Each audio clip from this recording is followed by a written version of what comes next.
जय हिंद, वंदे मातरम। आप सभी का स्वागत है सक्सेस वर्ल्ड एमसीक्यू चैनल पर। तो फ्रेंड्स, आज की इस वीडियो में मैथ्स के 5 ऐसे महत्वपूर्ण प्रश्नों को लेकर आए हैं जो कि बिहार पुलिस के एग्जाम में पिछले 10 वर्षों में इस पैटर्न पर काफ़ी सारे सवाल पूछे गए हैं। तो आज का सेशन आप लोगों के लिए बहुत ही ज़्यादा इम्पोर्टेंट होने वाला है, इसलिए सेशन को पूरा एंड तक जरूर देखें। तो फ्रेंड्स, सेशन स्टार्ट करने से पहले आप लोगों को बता दें कि अगर आप लोग बिहार पुलिस कांस्टेबल एग्जाम के लिए मैथ्स की तैयारी करना चाहते हैं तो आप लोग इस चैनल को सब्सक्राइब करके साथ में बेल आइकन को जरूर प्रेस कर लें, ताकि जब भी मैथ्स का वीडियो अपलोड हो उसका नोटिफिकेशन आपके मोबाइल तक सबसे पहले पहुँचे। तो देखिए, पहला प्रश्न है, किसी परीक्षा में 93% छात्र पास हुए तथा 259 छात्र फेल हुए, तो परीक्षा देने वाले छात्रों की कुल संख्या कितनी थी। देखिए, ये प्रश्न बहुत ही आसान प्रश्न है, आप लोग बिना पेन उठाए भी इसका आंसर कर सकते हैं। अगर आप लोगों को इस प्रश्न का आंसर पता है, अगर आप लोग सॉल्व करना जानते हैं, तो आप लोगों को कमेंट बॉक्स में इसका आंसर छापते जाना है। तो देखिए, प्रश्न क्या कह रहा है, किसी परीक्षा में 93% छात्र पास हुए हैं। तो देखिए, किसी परीक्षा में अगर 93% छात्र पास हुए हैं तो फेल कितने प्रतिशत होंगे, 7% फेल होंगे। और संख्या में कितना फेल है, 259 छात्र फेल है। तो हम लोग क्या करेंगे, परसेंटेज को और जो संख्या में दिया गया है दोनों को इक्वल कर देंगे। तो परसेंटेज में 7% फेल है और नंबर में कितना है, 259 छात्र फेल है। अब यहाँ से आपको कुछ नहीं करना है, 1% का वैल्यू निकालना है। तो 1% का वैल्यू क्या हो जाएगा, 259 और बटे 7। 7 से काटेंगे तो 7 3 बार में 21 और 49 7 सते 49, यानी कि 37 आ गया 1% का वैल्यू।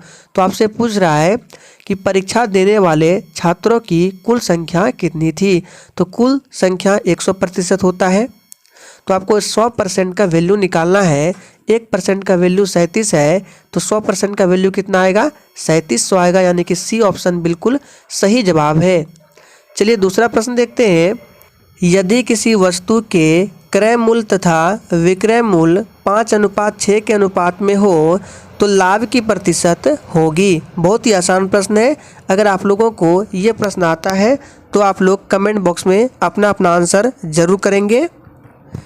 तो सबसे पहले आपको पता होना चाहिए क्रय मूल्य क्या होता है। जिस मूल्य पर कोई वस्तु खरीदा जाता है उसको क्रय मूल्य को इंग्लिश में कॉस्ट प्राइस, जिसको सीपी लिखा जाता है।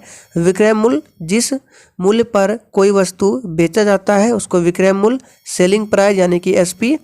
अब देखिए, प्रश्न में दिया गया है क्रय मूल्य और विक्रय मूल्य का रेशियो 5:6 दिया गया है, यानी कि कोई वस्तु 5 में खरीदा और उसको 6 में बेच दिया। तो यहाँ पे क्या हो रहा है, प्रॉफिट हो रहा है। कितने का, तो 1 का प्रॉफिट हो रहा है। तो यहाँ पे लाभ की प्रतिशत यानी कि प्रतिशत लाभ निकालने बोल रहा है। तो प्रतिशत लाभ बराबर क्या होता है, लाभ गुना 100 बटे क्रय मूल्य। क्रय मूल्य कितना है, 5 है। 5 से 100 को काटेंगे 20%। तो देखिए, ऑप्शन डी में दिया गया है 20% हमारा निकल कर आंसर आया। तो इस पैटर्न पर जितने भी सवाल होंगे आप लोग इस तरह से सॉल्व कर सकते हैं।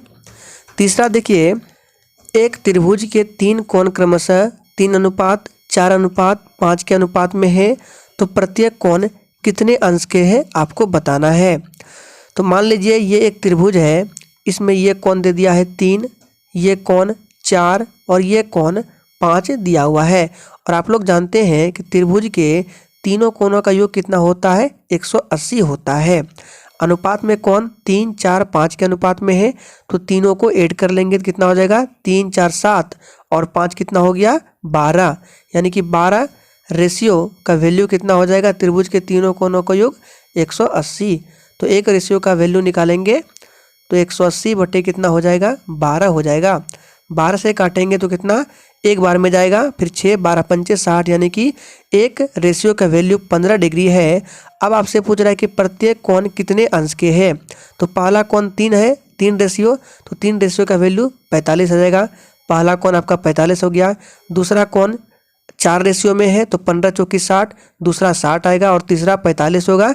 यानी कि देखिए किस ऑप्शन में दिया गया है, 45, 60 और 75 ऑप्शन बी में दिया गया है।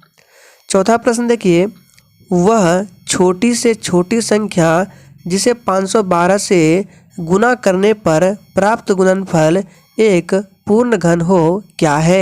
बहुत ही आसान प्रश्न है, आप लोग आंसर बताएंगे। तो देखिए सबसे पहले क्या करेंगे, जो संख्या दिया गया है पता करेंगे क्या ये पूर्ण घन है। तो 512 जो है ये 8 के क्यूब में आता है, यानी कि 512 जो है ये हमारा पूर्ण घन है। अब देखिए यहाँ पे छोटी से छोटी पूछ रहा है, इस तरह के जो सवाल है इसको ऑप्शन के हिसाब से सॉल्व करेंगे। तो सबसे छोटी ऑप्शन में 7 है, तो बताइए क्या 7 किसी का भी घन है? नहीं है, तो ये हमारा आंसर नहीं होगा। उसके बाद आते हैं 8 पे, तो बताइए 8 किसी का घन है? हाँ है, किसका है? 2 का घन है।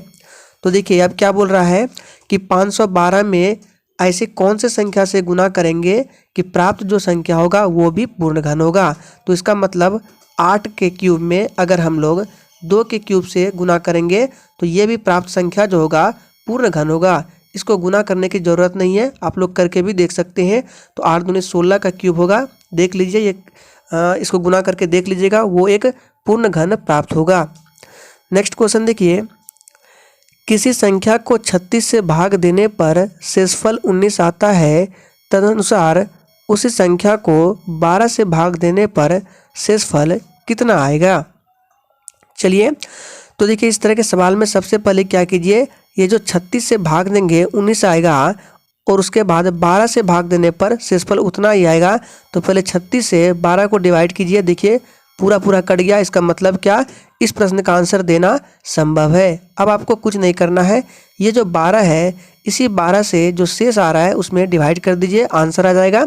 तो 12 एकम 12, नीचे क्या बचा? 7 बचा।